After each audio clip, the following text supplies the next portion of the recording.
오늘은 골로새서 9번째 시간으로 그림자를 실체로 착각하지 말자, 그림자를 실체로 착각하지 말자라는 제목으로 같이 하나님의 말씀을 나눕니다. 오늘 본문은 그러므로라고 시작을 하고 있습니다. 이 그러므로라고 하는 말은 앞의 내용을 설명하고 그것을 이제 받아서 그 다음 내용들을 이렇게 결론적으로 설명할 때 그때 사용하는 단어가 바로 그러므로라고 하는 단어죠. 그래서 그 앞의 내용이 무엇이었는가 우리가 나누었던 말씀들을 기억하면 성도들이 그리스도와의 연합을 통해서 새 존재가 되었다라고 이야기를 했었던 것입니다. 그래서 어떤 율법적 조문을 통해서 성도의 구원이나 삶이 평가될 수 없다라고 말하고 있는 것이죠. 그렇게 말하고 있는 이유는 바로 그것이 골로새 교회 안에 그런 거짓 가르침이 있었기 때문인 것이죠. 그런 식의 가르침을 이 골로새서 2장에서는 뭐라고 얘기하냐면 철학과 헛된 속임수다라고 말하고 있는 것입니다. 그들의 거짓된 그 가르침에 흔들리지 말고 믿음으로 살라고 말하고 있는 것이죠. 그래서 그러므로 하고 그 내용을 이제 이어가는데 너희는 그리스도와의 연합을 통해서 새로운 존재가 되었기 때문에 첫 번째 먹고 마시는 것, 두 번째 어떤 날들, 성일, 절기 같은 것으로 비판을 받을 이유가 없다, 평가를 받을 이유가 없다라고 이야기를 하는 것입니다. 우리가 이 부분, 이 먹고 마시는 것과 또 성일, 그 절기에 관한 것으로 평가되는 것, 이것은 결국 이런 배경을 갖고 있는 것이죠. 골로새 교회 안에 굉장히 겉으로 보여주는 그런 행위가 중시되었고 그런 행위주의적 구원론을 이야기하는 그런 거짓 가르침이 있었다라고 이렇게 짐작을 해볼 수가 있는데, 우리 먼저 한 가지씩 좀 살펴보면요. 먼저 먹고 마시는 일, 이것은 유대인들이 가지는 어떤 율법의 규정이라기보다는요, 당시 골로새 교회 안에 있었던 그 거짓 가르침에 대한 이야기예요. 그 거짓 가르침이라는 것은 무엇이냐면은 바로 극단적 금욕주의, 그 극단적 금욕주의를 지향하는 그 가르침, 그것을 지금 이야기하고 있는 것이에요. 성도들은 금욕주의를 통해서 우리의 구원이 이루어가는 것이 아닙니다. 그렇죠? 이루어지는 것이 아니에요. 금식을 하는 것이 대단한 일 보일 수는 있어요. 웬만한 사람들은 할 수 없는 일이 금식이기 때문이죠. 제가 고등학교 1학년 때였던 것 같아요. 고등학교 1학년 때 이제 그 어떤 선생님이랑 같이 믿음 좋으신 저희 학교 선생님이랑 같이 이렇게 그때 당시에 오살리 기도원 올라갔던 것 같아요. 그래서 오살리 기도원 올라가지고 이틀을 딱 이제 선생님이 야 금식하자 그래가지고 별로 내키진 않았지만 그래도 그 고등학교 때 가지고 있었던 그 신앙의 열정을 가지고 이틀을 딱 금식을 했습니다. 금식을 하고 딱 이제 내려와 가지고 집에 와서 씻고 뭐 하는데 아직 그 하루가 안 끝나는 거예요. 그래서 이제 어떻게 했냐면 삼겹살을 다 구워 놓고 그리고 이제 12시 땡 되는 순간 주님 감사합니다 그리고 먹었던 그런 기억이 있는데, 여러분 뭐 이틀도 3일도 쉽지 않은 일이지만 어떤 분들은 뭐 40일 금식하셨던 분들도 계시고 막 옛날 목사님들 그런 분들이 진짜 많으셨어요. 그죠? 정말 대단한 일이에요. 대단한 일. 뭐 사실 우리 같은 사람들은 너무 배가 불러서 체하거나 속이 좋지 않아서 밥을 굶기는 하지만 그냥 밥을 굶는 일은 사실 거의 없잖아요. 그렇죠? 그래서 이런 얘기를 하고 싶은 거죠. 금식을 하는 것 자체가 성경적이지 않느냐, 신앙적이지 않느냐, 이렇게 얘기할 수는 없을 거예요. 그런데 다만 그 금식이 어떤 성도의 스펙이 되거나 혹은 신앙적 자랑거리가 되어서는 안 된다는 것이죠. 여러분, 인간은요 인본주의적 그 종교성이 있어가지고 어떤 특별한 일들을 내가 해내는 것에 대해서 굉장히 내가 대단한 사람인 것처럼, 그리고 내가 거룩한 사람인 것처럼 자기 스스로도 여기고, 또 그런 얘기들을 했을 때 그 얘기를 듣는 사람들도 그 사람은 뭔가 다르구나 라는 식의 생각들을 하는 것이 이 세상에서 가지는 사람들이 가지는 종교성이란 말이에요. 그런데 바울은 그런 그 성도됨에 대해서 이렇게 얘기하고 있는 거죠. 그것으로 금욕주의로 너희의 성도됨을 입증할 수 없다. 이미 이것은 설명한 내용이에요. 뭐냐면 바로 그리스도와의 연합으로만이 우리가 거룩해질 수 있고, 그리스도와의 연합을 통해서만이 우리가 구원을 받을 수 있다. 그렇기 때문에 금식을 하냐 안 하냐, 어떤 금욕적인 어떤 행동을 하느냐 안 하느냐로 너희의 성도됨을 평가받지 말아야 한다라고 이야기를 하고 있는 거예요. 네. 여러분, 둘째는 성일에 관한 이야기, 성일에 관한 절기, 초하루, 안식일, 거룩한 날에 관한 이야기인데, 여러분 이런 것들도 마찬가지예요. 이런 것들이 하나님의 그 구별된 백성으로서 구약적 개념에서 보면 지켜야 했던 그런 율법적 날들임은 분명하죠. 근데 이 날을 지킨다는 것이 뭐 잘못될 일은 없잖아요. 하나님에 대한 헌신, 또 하나님에 대한 사랑, 충성, 뭐 이런 것들을 표현하는 방식들이니까. 그런데 이것 역시 금욕주의와 마찬가지로요, 이것이 이런 신앙적 행위들이 율법의 완성이 되었기 때문에 무가치하다고 말할 수는 없으나, 그러나 이런 행위를 통해서 구원을 이룰 수 있다라고 생각하는 것, 혹은 내가 뭔가 다른 사람들과 다른 존재, 다른 영역에 있다고 생각하는 것, 그것이 잘못되었다라고 이야기하는 거죠.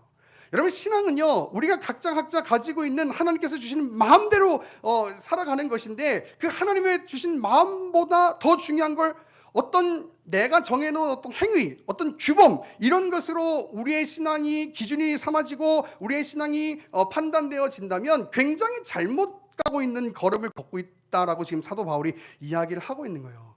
바울은 이런 것들로 골로새 교회 성도들이 판단을 받아서는 안 된다, 너희의 성도됨을 판단을 받아서는 안 된다라고 이야기를 하고 있는 거죠.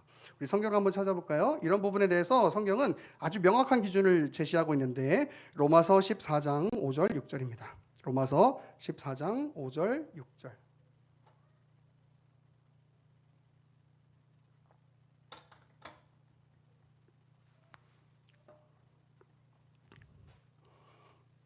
수요일은 원래 주일보다는 조금 성경 강의 시간이기 때문에 조금 내용이 어려우실 수도 있어요. 로마서 14장 5절 6절, 그래서 성경 보시면서 잘 따라오셨으면 좋겠어요. 제가 읽어봅니다. 어떤 사람은 이 날을 저 날보다 낮게 여기고 어떤 사람은 모든 날을 같게 여기나니 각각 자기 마음으로 확정할지니라. 나를 중히 여기는 자도 주를 위하여 중히 여기고 먹는 자도 주를 위하여 먹으니 이는 하나님께 감사하며, 먹지 않는 자도 주를 위하여 먹지 아니하며 하나님께 감사하느니라. 아멘. 여러분, 그러니까 이런 거예요. 어떤 분이 금식을 한다 그러면 그분도 참 신앙적인 어떤 결단 가운데 그 일을 하는 거구나 라고 생각하고 그것을 그대로 받아들이면 되는데, 이렇게 반대로 가서 어떤 금식한 사람이 야, 너는 금식하지 않냐? 이렇게 하면 거기서부터 이 길이 잘못된 길이라는 거예요. 여러분, 우리 신앙생활 하는 게, 예수님 믿는다는 게 나를 자랑하려고 믿는 거 아니잖아요. 그죠? 자랑은 오직 예수 그리스도밖에 없는데 이런 식으로 자랑하는 거예요. 나에게 그런 이 신앙적 결단을 할 수 있는 그런 믿음을 가질 수 있도록 하신 그리스도를 내가 자랑하는 거야. 그러면서 이렇게 얘기하는 거죠. 야, 너는 금식도 안 하냐? 그 얘기는 뭐예요? 야, 너는 아직 믿음이 그 정도밖에 안 돼. 이렇게 얘기하는 거예요. 여러분, 지금 바울이 무슨 얘기하고 있냐면, 그런 보여지는 행위들을 가지고 성도들의 신앙의 크기, 어떤 그런 것들을 비판하지 말아야 한다라고 이야기하고 있는 거예요. 여러분, 그게 인본주의적이라고 이야기하는 거예요. 여러분, 제가 얘기했잖아요. 우리가 보여지는 것으로 그 사람의 모든 인생과 내면을 다 판단할 수 있느냐? 여러분, 그럴 수가 없는 거예요. 그렇죠? 여러분, 밖에서 안 친절한 사람이 어디 있어요? 그죠? 근데 옛날에 어르신들이 항상 이런 얘기 했잖아요. 같이 살아봐. 그런 얘기 했잖아요. 여러분, 그런 것처럼 여러분, 이 한 사람이 겉에서 보여지는 것으로 모든 것이 판단될 수는 없는 거예요. 그런데 이 사람이 자신이 가지고 있는 한계를 인정하고 있음에도 불구하고 자꾸 보이는 것으로 사람들을 평가하려고 하는 거죠. 여러분, 이 평가한다는 것, 판단한다는 것, 여러분 여기에서는 어떤 큰 죄악된 감춰진 의미가 있는 거냐면 내가 하나님 되고 싶은 거예요. 내가 하나님 되고 싶은 거예요. 여러분, 이건 목사도 자유로울 수 없어요. 여러분, 내가 하나님 되고 싶어서 자꾸 평가하고 판단하는 거예요. 여러분, 제가 얘기했잖아요. 하나님은 오직, 심판주는 오직 하나님이신데 내가 그 심판주의 그 자리에 가면 안 된다니까요. 근데 우리는 자꾸 나만의 기준을 정해놓고 내가 그 자리에 가고 싶은 거예요. 여러분, 그게 바벨탑이라니까요. 여러분, 그게 바로 노아의 홍수와 같은 사건이에요. 여러분, 내가 하나님 되고 싶어 하는 거예요. 여러분, 이게 결국 우리 안에 정말 벗어버려야 할 정말 저는 추악한 죄악됨이라고 생각해요. 저는 목사로서 특히 목사가 정말 경계해야 되는 것이 바로 이런 것이라고 생각해요. 어떤 사람이 보여지는 것들을 통해서 볼 때 제가 봐도, 사람으로서 봐도 아이고 진짜 예쁘다 이렇게 생각되는 사람이 있지만, 그러나 어떤 분은 정말 형편이 어렵고 삶이 어렵고 정말 그 한 걸음 한 걸음이 어려워서 그 마음을 지켜내기도 너무 힘들고, 또 이 교회 와가지고 정말 여러 가지 봉사도 하고 싶고 여러 가지 일도 하고 싶지만 그렇게 사지 못하시는 분들도 있어요. 근데 그분이 그럼 하나님을 사랑하지 않는 거냐? 여러분, 그렇게 함부로 평가해서는 안 된다는 거예요. 지금 사도 바울이 그 얘기하고 있는 거예요. 보여지는 것으로 성도들을 서로 평가해서는 안 된다. 그건 잘못된 가르침이다라고 이야기하는 거죠. 여러분, 신앙이라는 것이요, 자기만의 기준을 정해놓고 거기에 부합하는가 그렇지 않은가에 따라서 신앙의 깊이를 판단하는 것은요, 매우 매우 위험한 일이에요. 여러분, 목사가 경계해야 될 일이에요. 내가 내 기준을 정해놓고 그것에 딱 맞으면 저 사람 믿음 좋은 사람, 내 말을 듣지도 않네, 저 사람은 믿음 안 좋은 사람. 여러분, 대체로 그렇게 교회가 이루어진다면 여러분, 그 교회는 굉장히 위험해질 수 있어요. 여러분, 목사가 왕이 아니에요. 교회의 왕은 오직 진정한 우리의 유일한 왕 대신 하나님 예수 그리스도밖에 없는 거예요. 그러면 그 예수 그리스도의 마음을 품고 교회가 이렇게 서로 사랑하고 예수 그리스도의 사랑을 흘려보낼 수 있어야 되는데, 어떤 사람이 정해놓은 그 기준을 가지고 이거 해야 돼, 안 하면 너 믿음 없는 거야, 이렇게 가면 여러분 결국 교회는 어떻게 되냐면 정죄하게 돼 있어요. 서로 정죄하게. 아니, 말로는 뭐 위로하고 막 착한 척하면서 아이고 얼마나 힘드셨어요, 이렇게 속으로는 뒤에 가가지고 아이고 야 저 사람 저것도 못하네, 믿음도 없어, 여러분 이렇게 되는 거예요. 바울이 그러지 말라는 거죠. 여러분, 정말 희한한 것은요, 예수님이 우리가 죄인이었을 때, 우리 지금 마태복음 공부하면서 배우고 있잖아요. 예수님이 우리가 죄인이었을 때 이 땅에 오셨다고요. 우리가 연약할 때 이 땅에 오셨다고요. 그런 우리를 위해서, 우리를 사랑하셔서 이 땅에 오셨다고요. 그런데 우리는 자꾸 이런 생각을 하는 거예요. 나만한 정도, 나만의 어떤 그 스타일, 그 기준을 가져야지만이 그게 진정한 신앙이라고 생각하게 되는 경우가 많이 있는 것 같아요. 여러분, 이게 굉장히 위험한 것이고, 오늘 본문대로 표현하면 그 행위로 평가하려고 하는 것이 바로 거짓 가르침이다라고 이야기를 하고 있는 거예요. 여러분, 우리는 절대로 나만의 기준, 나만의 어떤 복음을 가져서는 안 되는 줄로 믿습니다. 하나님께서 이 세상을 그대로 사랑하셔서 예수 그리스도를 보내주셨던 것처럼 우리도 각자의 신앙을 존중하고 그 안에서 포용하면서 그리스도의 마음을 흘려보내는 것, 여러분 그것이 저는 성도들이, 교회가 해야 할 가장 아름다운 일인 줄로 믿습니다. 저는 우리 교회가 그렇게 되기를 간절히 축원합니다. 여러분, 그래야 교회가 아름다워질 수 있는 거예요. 아름다워질 수 있는 거예요. 물론 여러분, 제가 여기서 이야기하는 것은 우리의 신앙적 행위가 어떤 필요도 없다고 이야기하는 게 아니에요. 여러분, 하나님을 향해서 우리가 가지고 있는 헌신과 충성이 필요 없다는 이야기가 아니에요. 바울도 그런 이야기를 하고 있는 게 아니에요. 그게 아니라 어떤 신앙적인 그 어떤 단계들을, 기준들을 정해놓고 그것에 합당하게 행할 때 그때 마치 구원받은 자의 자격을 이루는 것처럼 생각하는 그런 행위주의적 구원, 그런 그 거짓된 가르침에 대해서 경계해야 된다라고 말하고 있는 것이죠. 여러분, 하나님을 위해서 당연히 헌신하고 충성하고 봉사하고 하나님의 영광을 사는 게 그 당연한 일 아니겠습니까? 우리 구원받은 자로서. 그러니까 우리 이렇게 수협에 와서 하나님 앞에 예배하고 기도하고 찬양하고 말씀 듣는 거 아니에요, 그렇죠? 그걸 부정하는 게 아니에요. 그게 아니라 여러분 이런 거죠. 그냥 우리는 하나님을 사랑하기 때문에 그냥 예배하는 거예요. 그죠? 근데 내 예배하는 것이 하나님을 사랑해서 그냥 예배하는 게 아니라 그걸 넘어서서 다른 사람들을 정죄하는 그 어떤 수단이 된다면 여러분 그것이 과연 하나님을 사랑하는 마음으로 예배하는 것일까? 돌아봐야 된다라고 하는 거예요. 돌아봐야 된다. 여러분 교회가 자꾸 그렇게 가기 시작하는 순간 정죄할 수밖에 없어요. 여러분 교회가 그렇게 가기 시작하는 순간 여러분 그 결국은 누가 더 믿음이 좋니 많이 더 큰일 하니 많이 여러분 이런 것으로 계속 싸움을 가질 수밖에 없다고요. 여러분 실제로 하나님이 보실 때 믿음의 크기가 차이가 있을 수 있겠죠. 그런데 우리는 하나님이 아니잖아요. 그러니까 중요한 건 다른 사람이 어떻다 저떻다 이야기하는 것보다 내가 하나님을 사랑하는 마음으로 살아가는 것, 내가 하나님을 사랑하는 마음으로 예배하는 것, 내가 하나님을 사랑하는 마음으로 주의 영광을 위해서 살아가는 것, 그것을 가장 중요한 것으로 여기고 내 발걸음을 열심히 주와 함께 달려가는 것, 여러분 그것이 바로 참된 성도가 해야 할 일, 살아가야 할 삶인 줄로 믿습니다. 여러분 그러기 위해서 우리가 가장 먼저 해야 하는 일은 이런 것이지요. 나를 죄인이라고 고백하는 거예요. 그냥 피상적으로 그렇게 여태까지 고백해 왔던 것처럼 고백하면서 우리의 내면 안에서는 이렇게 생각하는 거죠. 그래도 나만한 사람은 없어. 이렇게 생각하는 것. 여러분 그것이 바로 누가복음 18장에 나오는 바리새인과 같은 사람이죠.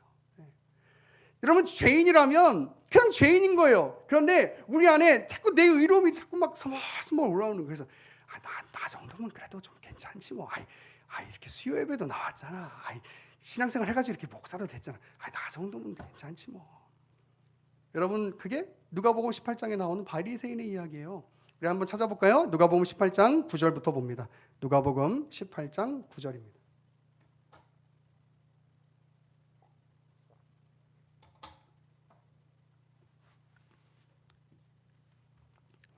누가복음 18장 9절부터 제가 읽겠습니다. 또 자기를 의롭다고 믿고 다른 사람을 멸시하는 자들에게 비유로 말씀하시되, 벌써 딱 얘기가 나오죠. 자기를 의롭다고 하고 다른 사람 이제 멸시하는 사람들. 두 사람이 기도하러 성전에 올라가니 하나는 바리새인이요 하나는 세리라. 바리새인은 서서 따로 기도하여 이르되, 하나님이여, 나는 다른 사람들 곧 토색, 불의, 간음을 하는 자들과 같지 아니하고 이 세리와도 같지 아니함을 감사하나이다. 두 옆에서 같이 기도하고 있는데 이 세리와도 같지 아니함을 감사한다 이렇게 얘기해요. 그리고 나는 일에 2번씩 금식하고, 또 금식이 나오잖아요. 자랑거리가 되는 거예요. 또 소득의 11조를 드리나이다 하고, 제가 아까 얘기했던 것처럼 금식하는 게 왜 잘못이겠어요? 11조 하는 게 왜 잘못이겠어요? 근데 이렇게 가니까 잘못되는 거라고요. 근데 세리가 어떻게 하느냐? 세리는 멀리 서서 감히 눈을 들어 하늘을 쳐다보지도 못하고 다만 가슴을 치며 이르되, 하나님이여 불쌍히 여기소서, 나는 죄인으로소이다 하였느니라. 내가 너희에게 이르노니 이에 저 바리새인이 아니고 이 사람이 세리가 의롭다 하심을 받고 그의 집으로 내려가느니라. 무릇 자기를 높이는 자는 낮아지고 자기를 낮추는 자는 높아지리라 하시니라. 아멘. 여러분 이거예요. 세리와 같은 그 겸손, 세리와 같은 그 죄인됨을 고백할 때 여러분 거짓 가르침에 또 거짓된 복음에 현혹되지 않을 수 있어요. 여러분 절대 우리는 신앙을 그 행위를 가지고 평가하려고 그렇게 평가하는 위치에 두시려고 하나님이 우리를 먼저 예수 그리스도를 믿도록 하시지 않았다는 사실을 여러분 기억해야 해요. 제가 사역자 입장에서 이야기하면, 제가 목사가 돼서 신학을 공부하고 성경을 연구하고 이렇게 여러분 앞에 설교하는 것이 어떤 한 사람, 한 성도를 평가하고 비판하는 자리에 두시려고 하나님이 저를 이 자리에 두지 않으셨다는 것을 저도 기억하고 여러분들도 기억하셔야 돼요. 만약에 제가 어떤 그런 언어들을 사용한다면, 목사님 골로새서 강의 어떻게 하셨어요? 그리고 저한테 막 뭐라고 하셔야 돼요. 여러분 절대 잘못된 거짓된 가르침이에요. 우리가 은혜를 강조할 때 절대로 행위를 강조할 수 없어요. 그냥 그 하나님의 은혜에 감사해서 오늘도 예배해요. 그 하나님의 은혜에 감사해서 이 땅 가운데서는 삶이 어렵고 힘들지만 평화 평화로다 하늘 위에서 내려오네 그 사랑의 물결이 영원토록 내 영혼을 덮으소서. 그런 마음으로 하나님 앞에 예배하고 찬양할 수 있게 되는 거죠. 다른 사람이 어땠든지 간에 말이에요. 여러분, 우리가 가진 지금까지의 이 신앙의 경력들이 다른 사람들을 정죄하고 판단하고 편견하는 위치에 있지 않고 더 하나님을 깊이 사랑할 수 있는 자리에, 정말 다른 사람들이 봐도 야, 저 사람은 정말 하나님 사랑하는구나 하는 그 자리에 있게 되는 그 힘과 능력이 될 수 있기를 간절히 축원합니다. 아멘. 오늘 다시 본문으로 돌아와서요, 율법적 요소, 그 행위를 강조하는 것이 이제 거짓 가르침이고, 오늘 본문에서는 실체를 모르는 것이다 라고 이야기해요. 17절에 보니까 이것들은 장래일의 그림자다라고 이야기합니다. 그림자는 실체가 아니죠. 그 실체가 뭐라고 얘기하냐면 바로 그리스도다라고 얘기하는 거예요. 우리 몸에도 마찬가지. 우리 몸은 이렇게 있고 햇빛이 비쳐서 그림자가 있는 것이지만 그 그림자는 내 실체가 아니에요, 그죠?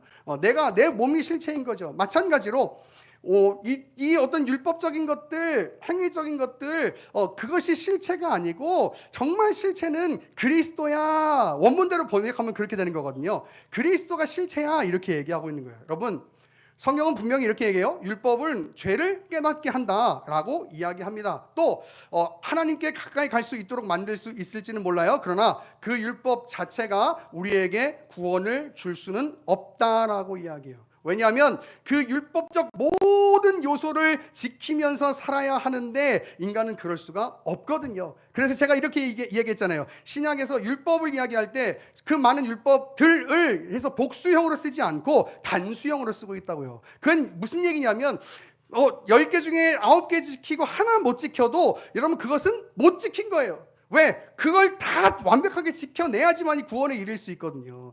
그 율법의 한계를 성경은 구약 성경으로부터 계속 얘기를 하고 있는 거예요. 그래서 여러분, 성경은 그 율법적 요소나 행위를 그림자라고 말하고 있는 것이죠. 그게 진짜가 아니고 우리는 그리스도와의 연합을 통해서 구원에 이를 수 있게 되었다라고 성경이 가르치고 있는 것이죠.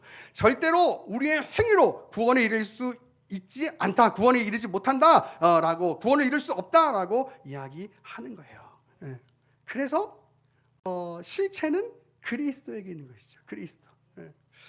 여러분, 그렇잖아요. 사람이 참 희한한 게요, 다른 사람들한테는 그렇게 관대하지 못하고 기준이 높은데 이상하게 저한테는, 자기한테는, 본인한테는 그렇게 참 사람이 참 그렇게 관대해요. 그죠?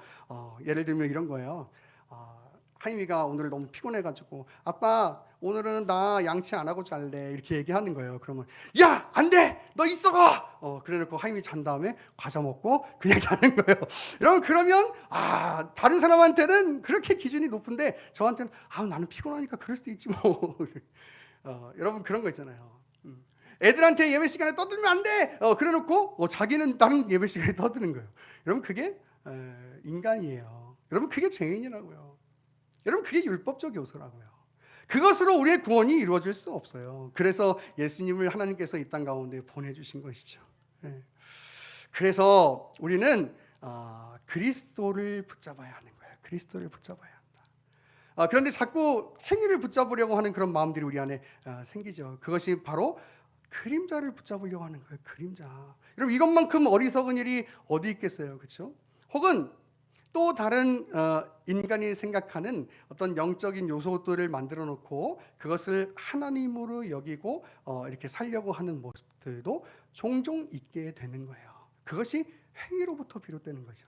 여러분, 이게 18절에 나오는데 18절은 천사 숭배에 관한 이야기를 해요. 당시 골로새 교회는 천사를 숭배해야 한다는 그런 거짓 가르침이 있었어요. 이레네우스 같은 사람도 이 천사 숭배를 경계했는데요. 그럼 이 천사 숭배라는 얘기가 왜 나온 걸까?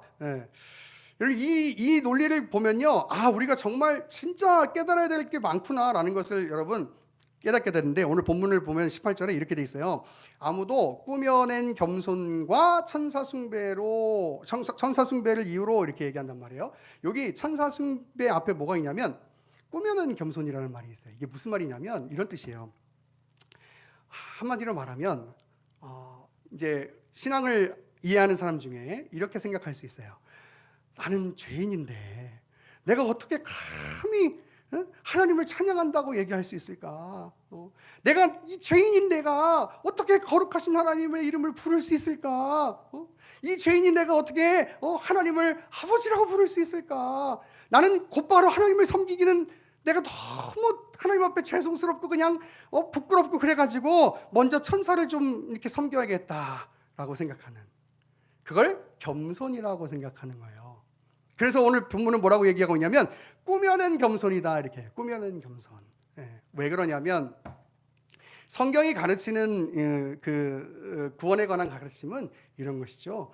저와 여러분 인간 죄인 맞아요. 그런데 그런 죄인을 위해서 하나님께서 예수 그리스도를 이 땅 가운데 보내주셨다는 거예요. 여러분 그 가르침을 받아야죠. 하나님께서 우리 가운데 주신 그 가르침을 받아야죠. 그런데 이렇게 생각하는 거예요. 아이고, 내가 어떻게 해요? 하나님 앞에 내가 어떻게 그렇게 감히 나아갈 수 있어요? 나 그럴 수 없어요. 여러분, 이건 겸손이 아니고 하나님의 말씀을 거부하는 거예요. 여러분, 근데 실제로 우리가 천사 숭배를 하고 있지는 않지만, 그러나 우리의 이 극단적 겸손, 이것이 성경의 가르침과 배치되는, 성경의 가르침과 벗어나게 되는 경우들이 종종 있게 된단 말이에요, 여러분. 하나님의 말씀 그대로를 받지 않고 마치 인간의 인본주의적 생각으로 그것은 좀 내가 교만한 것 같고 좀 이렇게 뭔가 겸손하지 못한 사람 같은. 그런데 하나님 이렇게 얘기하시는 거예요. 그래, 죄인인 너희를 위해서 내가 예수 그리스도를 보내줬어. 그래서 너희는 아무것도 한 거 없는데 예수 그리스도와 너희가 연합이 됐기 때문에, 여러분 제가 이 골로새서 강의하면서 충만에 관한 얘기 설명드렸죠. 그리스도로 그냥 푹 젖어져 가지고 그냥 우리의 그 존재가 존재하지 않는, 더 이상 필요 없어지는 그 그리스도와의 연합을 통해서 너가 이제 하나님의 자녀가 되었잖아. 여러분 이 말씀을 그냥 그대로 받아들이면 되는데, 마치 그래도 하나님 앞에 내가 뭐라도 해드려야지. 그래도 내가 하나님 앞에 뭐라도 좀 바쳐야지. 그래야지 내가 이 진빚을 이걸 어떻게라도 좀 갚지. 여러분 아무리 우리가 바치고요, 여러분 우리가 아무리 뭐 대단한 행동을 한다고 하더라도요, 하나님께서 예수 그리스도를 보내주신 그 은혜를 갚을 길이 없어요. 그 얘기는 무슨 얘기냐면 우리 인간이 가지는 행위에 한계가 있다는 거예요. 한계. 그래서 성경의 가르침을 정말 딱 받아들이는 사람은 이렇게 얘기하는 거죠. 하나님, 내가 죄인이 맞습니다. 아직도 죄인이에요. 예수 그리스도를 믿고 있지만 아직도 내 안에 죄악된 본성들이 많아요. 그래도 그런 나를 위하여 예수 그리스도를 보내주신, 그리고 이 땅에서 십자가에 죽으시고 부활하신 그 예수 그리스도의 십자가, 그리고 하나님의 사랑과 은혜, 하나님 내가 그것을 붙들고 하나님 앞에 나아갑니다. 여러분 이렇게 고백할 수 있어야 돼요. 왜? 그것이 바로 성경의 가르침이기 때문이에요. 여러분 뭘 하냐 안 하냐, 여러분 당연히 우리가 예수님 사랑하면, 하나님 사랑하면 우리가 할 수 있는 일들이 있을 거예요. 그걸 다시 한번 말하지만 부정하는 게 아니고요. 정말 중요한 건 성경의 가르침 그대로 우리가 믿고 고백하고 따르는가 하는 거예요.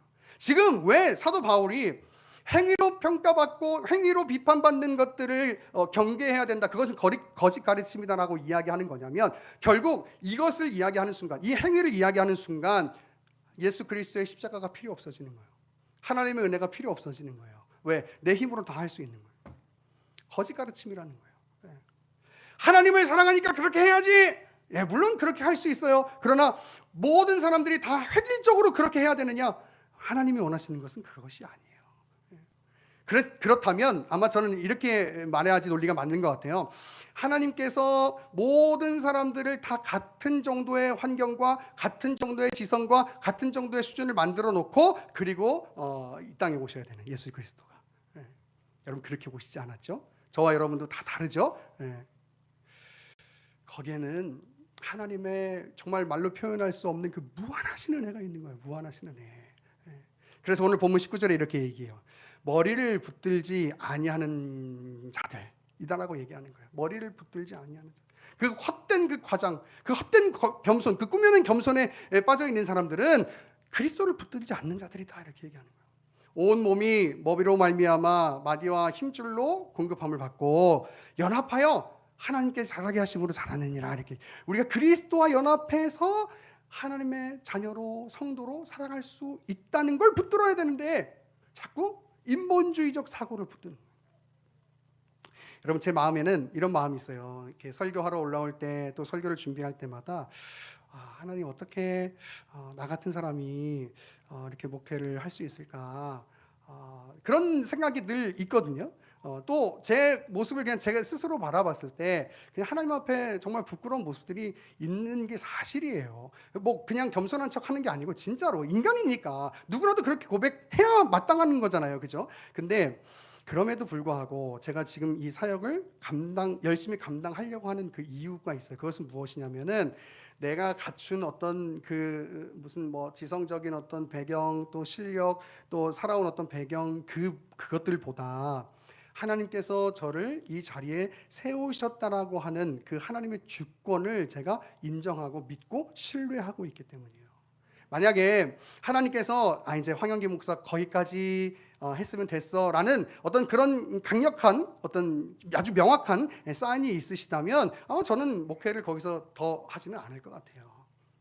근데 지금 제가 그래도 뭐 잘났다고 소리 빽빽 지르면서 설교할 수 있겠어요, 사람이. 그런데 그냥 여러분 우리 다 알잖아요. 하나님의 주권이 어떤 건지, 하나님의 선하신 그 인도하심이 어떤 건지 우리 다 믿고 있잖아요. 그래서 겸손한 척하는 게 아니고요. 실제로 우린 죄인이지만 그보다 더 크신 하나님의 주권과 통치와 다스림과 인도하심을 믿고 이 걸음을 가는 거예요.